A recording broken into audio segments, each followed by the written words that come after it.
नमस्कार साथियों, मैं दीपक रावत आपके साथ में और आप देख रहे हैं गढ़वाल एक्सप्रेस।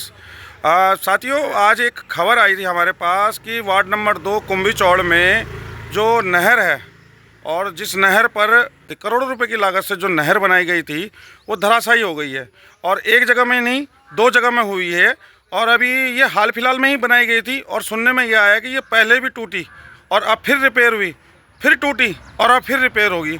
तो क्या इस प्रकार के काम ही चल पाएंगे अब यहाँ पर जो ग्राउंड स्तर पर है?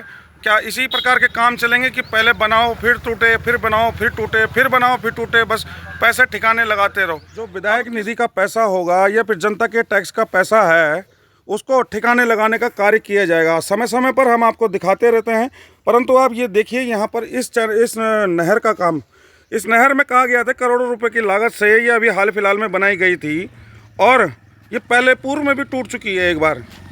परंतु कि जनता के टैक्स का पैसा ऐसे ही बर्बाद होता नजर आएगा?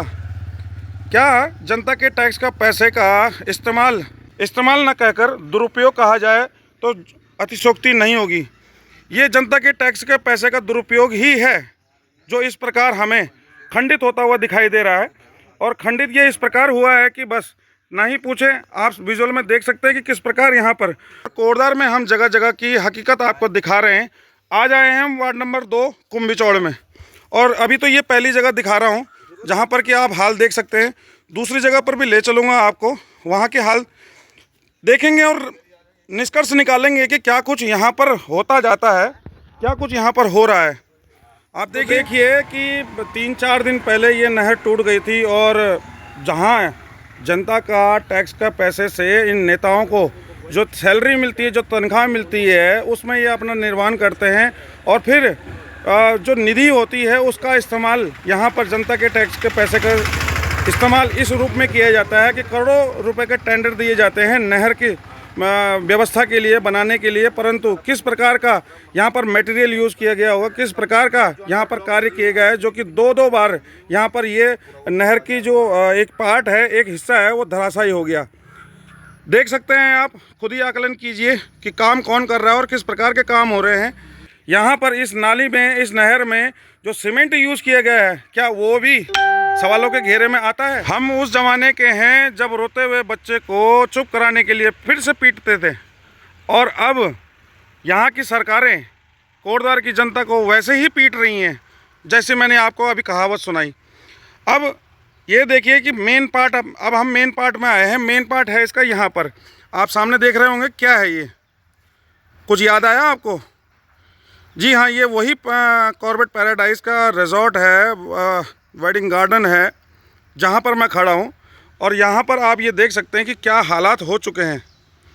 यहाँ से ऊपर से पानी आता है, ये नाला है, बरसाती नाला हुआ करता था कभी पुराने समय पर। और जब ये यहाँ से बहता था तो यहाँ से ये ट्रांसफार्मर जहाँ पर आप देख रहे होंगे, यहाँ से ये सीधा नीचे निकल जाता था। अब चूँकि यहाँ पर ये रोक हो गई है, अब पानी को निकलने के लिए रास्ता नहीं मिलेगा, तो ये अब डाइवर्ट यहाँ हो रहा है। मैं आपको आगे चलकर दिखाता हूँ कि कहाँ ये डाइवर्ट हो रहा है। अब सारा का सारा जब बरसात होती है, इतना ज़्यादा पानी यहाँ आता है तो ये इस नहर में जाता है। अब ये इस प्रकार चौक हो जाती है ये नहर, देख रहे हैं आप। इस नहर पे 2-2 बरसाती नालों का पानी आएगा, मलबा आएगा, कीचड़ आएगा, तो ये ओवरफ्लो होकर टूटेगा ही। और फिर इस पर करोड़ों रुपए खर्च होते हैं, फिर इस पर निधि लगती है, फिर इसके ठेके आवंटित किए जाते हैं और फिर इसको रिपेयर किया जाता है। आगे देख रहे होंगे आप, जेसीबी काम कर रही है, ट्रैक्टर में जो मलबा है वो डाला जा रहा है और उसके बाद इसे साफ किया जा रहा है। अब ये हर साल की स्थिति यहाँ पर ऐसी ही बनी रहती है, परंतु सवाल ये है कि क्यों इसकी सुध नहीं ली जाती है। ये बार बार क्या रिपेयरिंग का काम ही अब चलता रहेगा यहाँ पर? यहाँ पर अगर रिपेयरिंग के ही काम होने हैं तो फिर ऐसा कौन सा नया काम है जिसके लिए आप अपना नाम ऊंचा करते हैं, अपनी पीठ थपथपाते हैं और ये कहते हैं कि हाँ, हमने 1000 करोड़ के विकास कार्य किए हैं। अब किस 1000 करोड़ जो विकास कार्यों की आप बात कर रहे हैं वो लग रहे हैं मेरे ख्याल से रिपेयरिंग में। तो हाँ, इसे ये कहना अतिशयोक्ति नहीं होगी कि 1000 करोड़ रुपए रिपेयरिंग के विकास कार्य में लगे हैं। सामने पर आप देख सकते हैं आई लव कोटद्वार का साइन बोर्ड। तो कोटद्वार से प्यार तो हमें है ही और यहाँ की जनता से भी हम प्यार करते हैं, परंतु जो लोग पैसों को ठिकाने लगाने का कार्य करते हैं, जिनको ये नहीं पता कि भाई कौन सा कार्य कहाँ पर करना है, किस तरीके से होगा, हम उन लोगों से नहीं प्यार करते। हम उन लोगों पर सवाल खड़े करते हैं और सवाल का जवाब आपको देने पड़ेंगे, क्योंकि कोटद्वार की जनता ने आपको वोट देकर जिताया है। आप जवाबदेह हैं, आपको जवाबदेह होना पड़ेगा उस काम के लिए। आप देखिएगा जो चीज़ मैं आपको दिखा रहा था बैक एंड में, आप देखिए कि यहाँ क्या हो रहा है, कितना मलबा घुसा पड़ा है इस नहर में। इस नहर में कितना मलबा गया पड़ा है और सामने पर ये जेसीबी।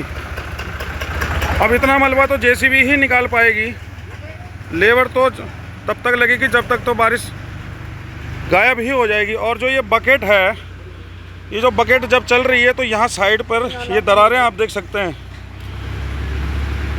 वहाँ दिखाओ, वहाँ देख रहे हो विनोद क्या हो रहा है?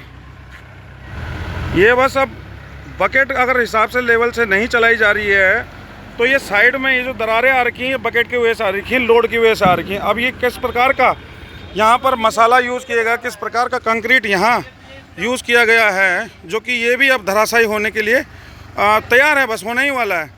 मलबा आप देख सकते हैं किस प्रकार नहर में पूरा भरा पड़ा है। इतना मलबा अब जेसीबी ही निकालेगी, लेबर तो निकालने से रही।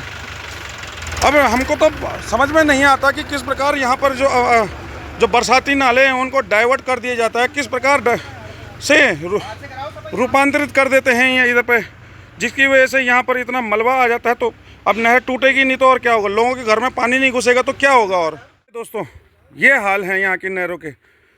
अब ऐसे में नहर इतना इतना मटेरियल भर गया है, इसमें रेत बजरी इतनी भर गई है कि पूरी नहर ढक चुकी है, ऊपर तक ये पूरा का पूरा ढक चुका है। अब इस जो मटेरियल है इस मटेरियल को जेसीबी से निकाला जा रहा है और फिर ये जो साइड में ये पटरी देख रहे हैं आप, ये नई बनी है और जब जेसीबी का लोड इसमें पड़ रहा है तो फिर से ये देखिए ऐसी स्थिति उत्पन्न हो जा रही है। ये टूटने की कगार पे है, ये टूटने की कगार पे है। और फिर कहेंगे कि हमने 5 करोड़ रुपए की नहर बनाई थी और उसके बाद वो गिर गई, फिर इसके लिए 5 करोड़ का बजट पास होगा। ये देख सकते हैं आप, ये देखिए, ये देख लीजिए, पूरी रोड बैठ चुकी है, पूरी नहर की एक पटरी बैठ चुकी है और फिर ये माल भी कहीं ना कहीं स्टॉक में किसी के डिमांड पर जा रहा होगा। तो किसके स्टॉक में ये माल जा रहा है, किसके कहने पर ये माल भेजा जा रहा है? क्या इरिगेशन डिपार्टमेंट के कहने पर ये भेजा जा रहा है? तो जवाबदेह होना पड़ेगा। के काम लगते हैं आपको जो शासन स्तर पर यहाँ पर जनता के टैक्स के पैसे का हनन हो रहा है यहाँ पर, आप क्या मानते हैं कि किस प्रकार के काम हो रहे हैं? काम तो हो रहे हैं लेकिन गुणवत्ता कुछ नहीं है कामों में। सरकार का पैसा ठिकाने लगाया जा रहा है, कुल मिला के हकीकत ये है जी। हाँ जी। और अगर किसी से शिकायत करते थे, जो संबंधित विभाग होता है उससे हम शिकायत करते हैं तो कुछ मिलता है कार्य करने को? कोई वो नहीं है, कोई रिस्पॉन्स नहीं। अभी गए थे हम लोग, कल भाई साहब लोग गए थे वहाँ इरिगेशन ऑफिस में जी, सिंचाई विभाग के ऑफिस में, उन्होंने वहाँ कंप्लेंट करके आए हैं, बता के आए हैं, लेकिन अभी तक कोई नहीं पहुँचा। हाँ, ये जो है पानी जब गिर गया यहाँ पर, ये टूट गया मलबा जी। और सारा पानी ब्लॉक हो गया, सारा पानी अंदर घुस गया, घरों में, दुकानों में अंदर मलबा घुस गया, सारा सामान खराब हो, गेहूँ रखे हुए थे, गेहूँ खराब हो गए, दुकानदारी का सामान खराब हो गया। और फिर अगर यहाँ पर तहसील में जाकर ये कहा जाता है कि भाई आपके नुकसान की भरपाई होगी तो क्या आर्थिक सहायता मिलती है? मिलता है कुछ? आज तक कोई आर्थिक सहायता नहीं मिली है, कोई आया ही नहीं है देखने के लिए। आर्थिक सहायता दूर की बात, कोई आया तक नहीं मौके पर।